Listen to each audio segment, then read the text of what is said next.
আপনি চাঁদাবাজি যদি করেন, এই অন্যায়গুলোকে প্রশ্রয় দেন, আপনি ঘুষ নেবেন, আরেক জায়গায় আপনি ঘুষ দেবেন, লাভ কি হইল? আমরা চাই আপনি ঘুষ নেবেনও না, ঘুষ দেবেনও না, তাইলে আপনার ব্যয় কমে যাবে না? তাহলে আয় কমলে কোনো অসুবিধা আছে? আপনার আয় কমুক কিন্তু ব্যয়ও কমে গেল, তাহলে আপনি দুনিয়াতেও সেফ, আখিরাতেও সেফ। কিন্তু আপনি ঘুষ খাইলেন, আবার আমাদের সমাজের অসঙ্গতির কারণে আরেক জায়গায় ঘুষ দিলেন, তার রেজাল্টটা কি হইল? রেজাল্টটা হলো মাঝখান দিয়ে আপনি গুনাহগার হইলেন। কারণ বিশ্বনবী সাল্লাল্লাহু আলাইহি সাল্লাম বলেছেন, ঘুষ দাতা ঘুষ গ্রহীতা দুজনই জাহান্নামে যাবে।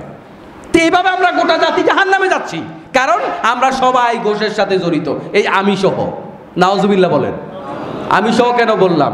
এখন আল্লাহ জানে, ইদানিং যাচ্ছি না, আপনি পাসপোর্ট করতে যান না, ঘুষ ছাড়া করতে পারবেন না। অনেক কিছু আছে ঘুষ ছাড়া চলে না, ফাইল আটকে থাকে।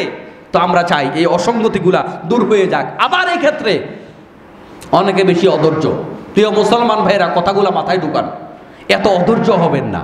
16 বছর 20 বছর 16 বছর বেশি অসঙ্গতি, 50 বছরে গড়ে ওঠা সিন্ডিকেট, এটা কি 15 দিনে ছাত্ররা দূর করতে পারবে? একটু ধৈর্য ধরেন না। আপনি এত জীবন দিয়ে রক্ত দিয়ে এরা দেশটা এনে দিয়েছে, আপনি 2 দিনে এদের বিরুদ্ধে বক্তব্য দেওয়া শুরু করে দিয়েছেন। না, এটা ঠিক নয়। একটু সুযোগ দেন, সুযোগ দেন। আইন হাতে তুলে নেবেন না। তবে যারা চিহ্নিত অপরাধী, মানুষ খুনের সাথে সম্পৃক্ত, বড় বড় অপরাধের সাথে সম্পৃক্ত, তাদেরকে আইনের আওতায় নিয়ে আসেন। সাধারণ অপরাধী যারা, তাদেরকে ইসলামের দাওয়াত দেন। ভাই আসেন, জুলুম বহুত করছেন, এখন নামাজ পড়েন, এখন ইসলামওয়ালা হয়ে যান, এখন কোরআনওয়ালা হয়ে যান। তাকে দাওয়াত দেওয়ার দায়িত্ব আমাদের আছে না? তাকে আপনি ইসলামের দাওয়াত দিবেন।